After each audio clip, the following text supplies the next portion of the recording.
You ask Tiger to solve. This deals with linear equations with one unknown. The final result is x equals 3 over 2. Let's solve it step by step.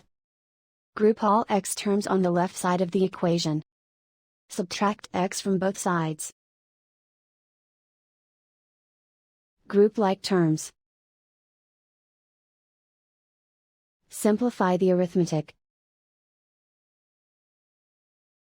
Group like terms.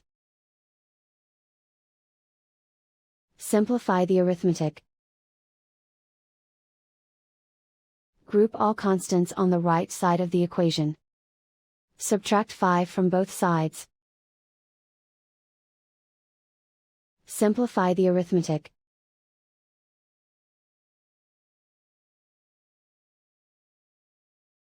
Isolate the x. Divide both sides by -4. Cancel out the negatives. Simplify the fraction. Cancel out the negatives. Find the greatest common factor of the numerator and denominator. Factor out and cancel the greatest common factor. And so the final result is x equals 3 over 2.